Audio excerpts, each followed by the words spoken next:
Friends, मैं रामचरण प्रजापति आपका अपना दोस्त अपने YouTube चैनल राम टेक्निकल पे आपका स्वागत करता हूँ। इसके पहले मैंने जो वीडियो बनाया था वो जो अपनी स्लिपरी मोटर क्रेन के बारे में वीडियो बनाया था, उसमें LT का अपन ने बताया CT का बताया था कि CT power and control wiring कैसे ऑपरेट होता है।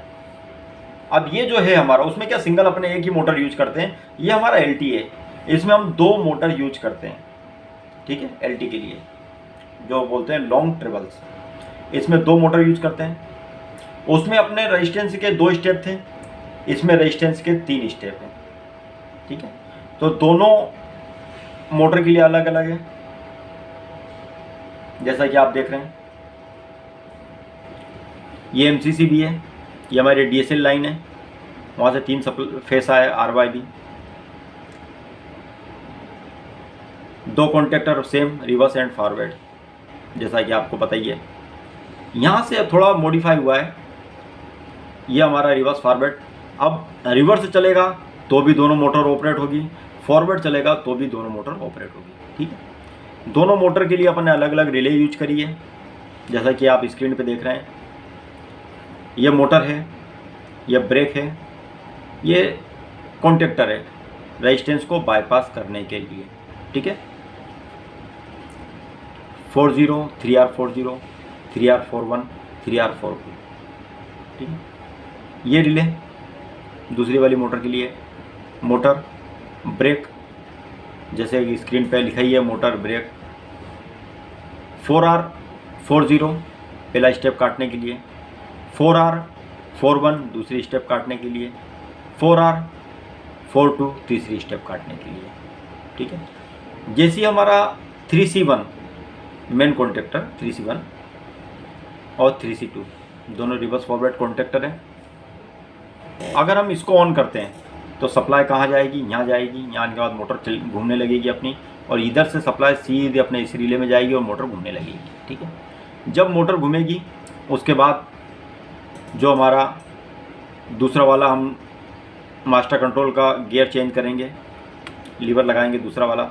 तो दूसरा वाला लगाने के बाद सबसे पहले 3R40 जो भी हमारा टाइमर सेट है टाइमिंग, तो ये ऑपरेट होगा, ये हमारा रेजिस्टेंस कट जाएगा, ठीक है।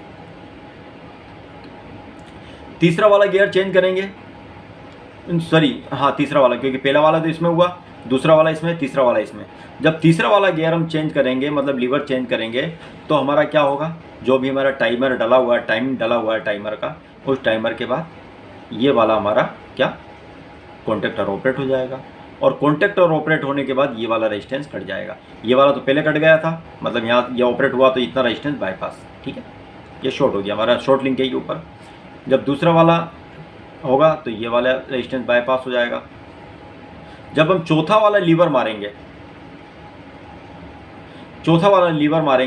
तो क्या होगा, चौथा जैसे हमारे लीवर कनेक्ट हुआ किसके साथ, मास्टर कंट्रोल का चौथा वाला, चौथे गियर में डालेंगे, तो क्या होगा कि ये हमारा जो टाइमर है, टाइमर के हिसाब से जितना टाइम हमने डाल रखा है टाइमर में, उस टाइमर के बाद ये वाला क्या कॉन्टेक्टर ऑपरेट होगा हमारा, और ये भी हमारा रेजिस्टेंस बाईपास हो जाएगा, और सीधे हमारा केबल, मोटर के रोटर और केबल के बीच में कोई रेजिस्टेंस नहीं बचेगा, ठीक है।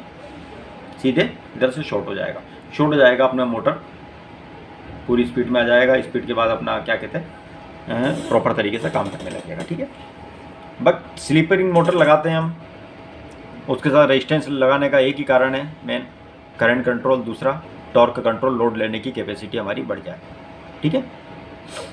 सेम ऐसा कैसे ही इसके साथ है। जब हम ये वाला कॉन्टेक्टर ऑपरेट करेंगे, जैसा कि आपको बताया, तो ये वाला ऑन होगा तो ये वाला भी ऑन होगा साथ में। जब ये वाला ऑन होगा तो ये वाला भी ऑन होगा, ये वाला ऑन होगा तो ये वाला भी ऑन होगा, ठीक है ना। क्योंकि हम टाइमर एक यूज करेंगे वहाँ पर, और कॉन्टेक्टर 2 यूज करेंगे, क्योंकि एक इसका भी रेजिस्टेंस काटना है हमको, इसका भी काटना है। तो दोनों कॉन्टेक्टर जो है ना एक साथ ही ऑपरेट होंगे बॉस, ठीक है। 40 3R40 4R40। जब नेक्स्ट गियर लगाएंगे हम, जो लीवर, वो 3R41 जब ऑपरेट होगा तुरंत 4R41 भी ऑपरेट होगा सेम टाइम पे।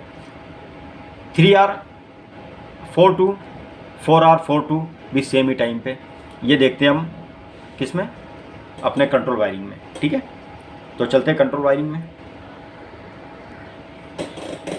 ये हमारी कंट्रोल वायरिंग है दोस्तों, जैसा कि ऊपर लिखा रहा है LT कंट्रोल वायरिंग।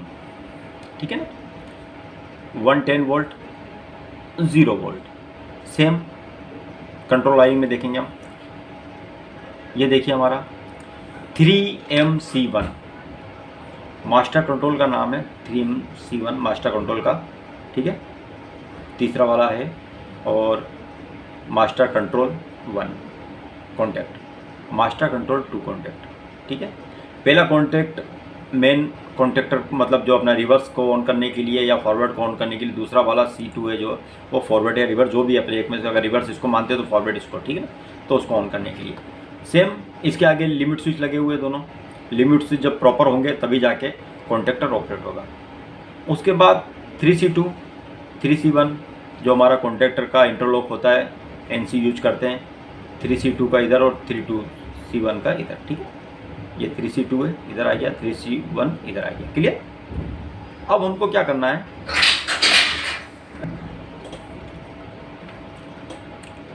ये कॉन्टैक्टर का इंटरलॉक हो गया, 3C2 का इधर NC यूज करा और 3C1 का NC इधर यूज करा। ठीक है, master control, limit switch, contactor का NC। ठीक है, हमने यहाँ यूज करा है क्योंकि हमें 2 रिले हैं, 2 मोटर हैं, तो दोनों मोटर का रिले हमने सीरीज में यूज करा है। अगर एक भी मोटर ट्रिप हुई तो हमारी दोनों मोटर बंद हो जाना चाहिए। ठीक है, हमारी एक भी मोटर ट्रिप हुई तो क्या होगा, रिले ट्रिप हो जाएगी, रिले ट्रिप हो जाएगी तो हमारी दोनों मोटर बंद हो जाएगी। ठीक है, ऐसा ना हो कि कभी एक मोटर चालू एक मोटर बंद है तो थोड़ा अनबैलेंस हो जाता है करंट का। ठीक है, चलने में चलती है, बाकी थोड़ा इमरजेंसी में चलाते हैं, बट ऐसे ही मतलब सीरीज में ही इसकी इंटरलॉकिंग करना है। ठीक है, अब ये देखेंगे आप 3C1 3C2, ये 3C1 3C2 दोनों कॉन्टैक्टर का हमने NO यूज करा है यहाँ पर।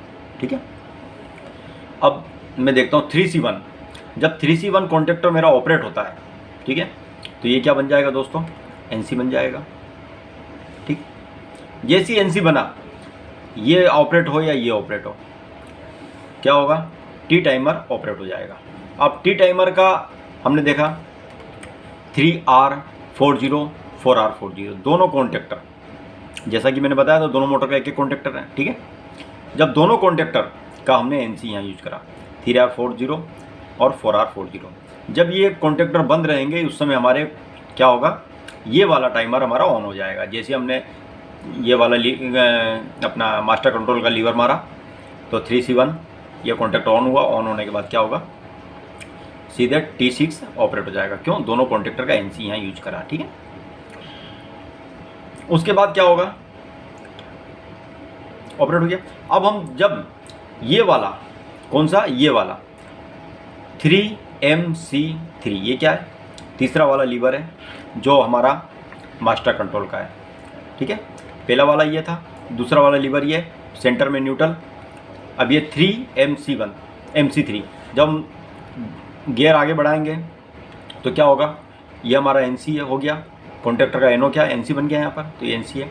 जैसे ही हम इसको ऑन करा तो हमारा क्या हो जाएगा, ये तुरंत ही क्या हो जाएगा, ऑन हो जाएगा, क्योंकि ये NC था। जैसे ही ये ऑन हुआ तो इसके साथ 2 ऑन होंगे, एक ये कॉन्टैक्टर होगा और ये होगा। क्यों, दोनों मोटर का एक साथ ही ऑन होना है। ठीक है, जो हमारी LT मोटर है दोनों का एक साथ, तो ये दोनों ऑन हो गए। जैसे ही ये ऑन हुए तो 3R40 और 4R40, क्योंकि ये क्या हो जाएगा, ये तो टाइमर बंद हो जाएगा, आपका यहाँ सप्लाई आना बंद हो जाएगी। क्यों, ये दोनों तो NO बन जाएंगे, कॉन्टैक्टर ऑपरेट होगा तो क्या हो जाएगा, NO बन जाएगा। जब NO बना गया तो ये क्या होगा, हमारा बंद हो सकता है, लेकिन उसके पहले क्या होगा, ये दोनों कॉन्टैक्टर का NO NC बन जाएगा। ये NO बना और ये NC बना तो हमारा कॉन्टैक्टर यहाँ से होल्ड हो जाएगा बॉस। क्या हो जाएगा, अब यहाँ पे जैसी होल्ड हुआ तो जैसी यहाँ सप्लाई आई तो 3 चीज़ें ऑपरेट होगी यहाँ पर। कौन कौन सी, 2 ये कॉन्टैक्टर और एक ये टाइमर। ठीक है, ये तीनों के साथ यहाँ लिंक है। ठीक है, तो ये हमारा क्या हुआ, ये हो गया ऑफ और ये भी ऑफ हो गया, लेकिन सप्लाई हमारी यहाँ से होल्ड हो गई। ठीक है, 3R40 4R40 एंड 7 नंबर का टाइमर, ये 6 नंबर का टाइमर था, ये 7 नंबर का टाइमर, तो ये टाइमर भी हमारा ऑफ हो गया। ठीक है, अब हम क्या करेंगे, चौथे नंबर का लीवर मारेंगे। क्या, चौथे नंबर का जो हमारा मास्टर कंट्रोल है, चौथे नंबर का लीवर लगाएंगे तो क्या होगा, ये जो हमारा टाइमर है, टाइमर का हम टाइम सेट करेंगे। ऐसा ना हो कि हम जैसे ही लीवर मारते हैं एक साथ ही सारे लीवर मारते हैं धक धक धक धक तुरंत ऑन हो जाए, ऐसा नहीं। जो टाइमर है, टाइमर के बाद ही, जितना हमने टाइम सेट कर रखा उसके बाद ही ऑन होगा, उसके पहले वो ऑन नहीं हो सकता बॉस। ठीक है, आप भले ही एक ही बार में 5 लीवर एक साथ मार दो, लेकिन क्या वो टाइमर जो सेट है ना, टाइम के थ्रू ढक ढक ढक जितना हमने टाइम सेट कर रखा उसी के थ्रू पहले टाइमर ऑन होगा, उसके बाद कॉन्टेक्टर ऑन होगा। तो पहले ये टाइमर ऑन हुआ, ये दोनों कॉन्टेक्टर ऑन हुए, कॉन्टेक्टर के साथ ये टाइमर ऑन हुआ। अब जैसे ही हमारा टाइमर जो हमने 5 सेकंड 3 सेकंड जो भी हमने 10 सेकंड डाल रखा है, उसके बाद क्या होगा, ये हमारा यहाँ पर क्या हो जाएगा, T7 क्या हो जाएगा, NC बन जाएगा। ठीक है, NC बना, NC बनने के बाद क्या होगा, जैसे ही हमने चौथा वाला लीवर मारा मास्टर कंट्रोल का, तो ये क्या होगा, सप्लाई यहाँ हमारा NC बना है, ये क्या होगा 3R40 4R40 दोनों कॉन्टेक्टर का हमने NO यूज करा है, तो ये भी क्या हो जाएगा, हमारा NC बन जाएगा। दोनों ऑपरेट होंगे तो NC बन गया। जैसे ही ये NC बना और ये टाइमर भी NC बना, तो ये तीनों चीज़ें हमारी क्या हो जाएगी, NC बनी होगी। यहाँ पर सप्लाई यहाँ से यहाँ तक आ सकती, बट कब, जब हम 3MC4 मास्टर कंट्रोल को ऑपरेट करेंगे, चौथा वाला। जैसे हमने ऑपरेट करा, क्यों, क्योंकि ये दोनों तो ऑन है, जैसे ऑन होंगे तो NC बन गया इसका यहाँ पर। लेकिन टाइमर जिसका टाइम सेट कर रखा उसके उस टाइम के बाद ये NC बनेगा। ठीक है, ये दोनों तो तुरंत कॉन्टेक्टर ऑपरेट होंगे तो ऑपरेट हो जाएगा, बट ये कब होगा, हमारे ये टाइमर जब इसका टाइम जितना भी होगा, स्टार्ट से डेल्टा हो या जो भी हो, on delay timer of delay timer use करते हैं। ठीक है ना, तो हम यहाँ क्या कर रहे हैं, ऑन डिले टाइमर, तो ये ऑन होने में इतना डिले कर देगा। ठीक है, ऑन होने में डिले हो गया तो क्या होगा, यहाँ पर ये जितना भी हमने टाइम डाल रखा उसके बाद ये NC बन जाएगा। अब जैसे ही हमने चौथा वाला मास्टर कंट्रोल का लीवर चेंज करा, तो तुरंत ये ऑन होगा, क्या हो जाएगा, ऑपरेट हो जाएगा। और जैसे ही दोनों कॉन्टेक्टर और एक ये टाइमर ऑपरेट होगा, तुरंत यहाँ से क्या होगा, तुरंत यहाँ से हमारा ये होल्ड हो जाएगा। क्या हो जाएगा, होल्ड। आप इसको नी भी करोगे तो कोई दिक्कत नहीं है, क्योंकि हमारा तो ये होल्ड ही रहता है, तो ये भी होल्ड ही रहेगा। ठीक है, इसके साथ ही होल्ड रहेगा। तो हम इधर भी इंटरलॉकिंग डाल के रखते हैं, तो क्या हो गया, ये होल्डिंग का काम करेगा। 3R41 और 4R41 ये कॉन्टेक्टर हैं, क्या NO NC बन जाएगा, तो ये सप्लाई जाना यहाँ से चालू हो जाएगी। यहाँ से तो सप्लाई जाएगी इसमें, यहाँ से भी सप्लाई जाना चालू हो जाएगी। ठीक है, और ये टाइमर T8 भी साथ में ऑन हो जाएगा। अब T8 का जो टाइम डाल रखा है आपने 5 सेकंड 10 सेकंड, जैसे कि टाइमर का जो भी आप टाइम डालते हो, तो क्या होगा, ये देखिए आप T8, उसके बाद वो क्या बन जाएगा, NC बन जाएगा। ठीक है, अब ये दोनों जब कॉन्टेक्टर ऑपरेट होंगे 3R41 और 4R41, तो ये भी NC बन जाएंगे, सेम इसके जैसी कहानी। तो ये भी ऑपरेट हो जाएगा। जैसे हमारा ये ऑपरेट हुआ, NC बना, ये NC बना, ये NC बना। क्लियर, ये कुछ टाइम के बाद NC बनेगा और ये कॉन्टेक्टर ऑपरेट होंगे तब ये NC बन जाएगा। लेकिन इसको हमने 5-10 सेकंड डाल रखे तो उसके बाद ये NC बनेगा। ठीक है, तो सप्लाई हमारा मतलब यहाँ सब यहाँ से लेके और इस कॉन्टेक्ट तक हमारा NC बना हुआ है। ठीक है, अभी क्या होगा, जैसे ही हम, सॉरी दोस्तों, ये मैं लीवर का थोड़ा, ये 5 नंबर का लीवर है, देखेंगे। अब ये 5 नंबर का, मैं 4 नंबर डाल रखा, मैं 2 मिनट रुक जाइए, मैं इसको 5 नंबर कर देता हूँ। हाँ, तो ये 5 नंबर का लीवर है, जैसा कि आप देख रहे हैं। जैसे ही हमने 5 नंबर का लीवर मारा तो क्या होगा, 5वें नंबर का लीवर मारते ये NC है, ये NC है, तुरंत सप्लाई यहाँ आ जाएगी। यहाँ पे दोनों कॉन्टेक्टर ऑन हो जाएंगे और यहाँ से ये होल्ड हो जाएगा।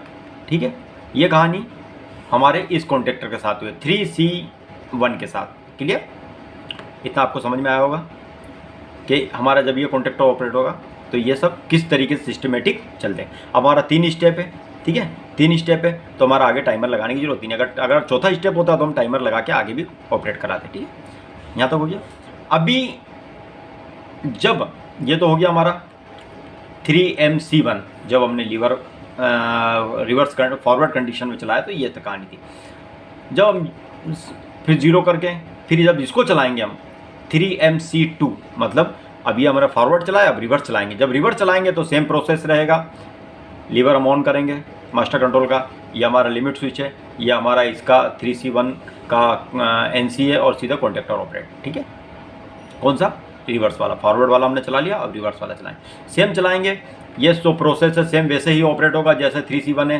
क्योंकि उसके साथ क्या होगा, ये वाला कॉन्टेक्टर हमारा NC बन जाएगा, T3C2 है, ये NC बन जाएगा। NC बना तो क्या होगा, जब हम मास्टर कंट्रोल का तीसरा लीवर लगाएंगे तो ये ऑपरेट होगा। ऑपरेट के साथ जो आपको बताया ये टाइमर वैसा वैसे ही था अपना, ठीक है। जो क्या कहते हैं T6 पहले ऑपरेट हो जाएगा ये, क्योंकि दोनों NC रहेगा। और ये सप्लाई यहाँ आ जाएगी किसमें, इस कॉन्टेक्टर में, इस कॉन्टेक्टर में, इस कॉन्टेक्टर में और टाइमर में। और तुरंत ही जब ऑफ होगा उसके पहले ही हमारा यहाँ से होल्ड हो जाएगा, ठीक है ना, ठीक है। फिर उसके बाद T7, जैसा कि आप देख रहे हैं T7 यहाँ NC बन जाएगा। ये दोनों कॉन्टेक्टर का भी जो हमारा एनो रहेगा ये NC बन जाएगा, ठीक है। और जैसे ही हमने मास्टर कंट्रोल का चौथा वाला क्या कहते हैं लीवर लगाया, तुरंत सप्लाई हमारी यहाँ आ गई। ये सब NC बने हुए हैं, यहाँ आ गई सप्लाई, ये भी ऑपरेट हुआ, ये भी ऑपरेट हुआ, T8 का टाइमर भी ऑपरेट हो गया। और यहाँ से हमारा कॉन्टेक्टर से होल्ड होके सप्लाई भी आना चालू हो गया। क्लियर। सेम T8 जब ऑपरेट होगा उसके बाद कुछ 5, 7 या 10 सेकंड के बाद ये NC बन जाएगा। ये तो जैसे ही ऑपरेट होगा तुरंत NC बन जाएगा यहाँ पर, और ये टाइमर कुछ टाइम के बाद NC बन जाएगा, ठीक है। जब हम 3MC5 का अपना मास्टर कंट्रोल का लीवर क्लोज करेंगे तो क्या होगा, सप्लाई हमारी आ जाएगी, ये दोनों कॉन्टेक्टर ऑपरेट हो जाएंगे और ये दोनों क्या कहते हैं यहाँ से होल्ड हो जाएगा, ठीक है दोस्तों। नीचे अपन ने 0 वोल्ट कॉमन कर ही दिया है, ठीक है। तो दोस्तों ये LT कंट्रोल वायरिंग थी, पावर और LT कंट्रोल वायरिंग मैंने आपको बताने की कोशिश करी। आशा करता हूँ वीडियो आपको अच्छा लगा हो, और अगर अच्छा लगता है तो मैं फिर वही बोलूँगा, लाइक करें, सब्सक्राइब करें, कमेंट करें। इसके बाद जो आएगा वो अपना मेन होस्ट का है। मेन होस्ट के बाद जाएगा अपना मैग्नेट का, और मेन होस्ट के साथ ही आपको बताऊंगा मैं मेन जो अपना कॉन्टेक्टर ऑन होता है, जब तीनों मास्टर कंट्रोल एक पोजीशन में होंगे, न्यूट्रल पोजीशन में, तभी जाके हमारा मेन कॉन्टेक्टर होल्ड होगा, ठीक है। तो मिलते हैं दोस्तों नए वीडियो में, नेक्स्ट वीडियो में। Thank you for watching.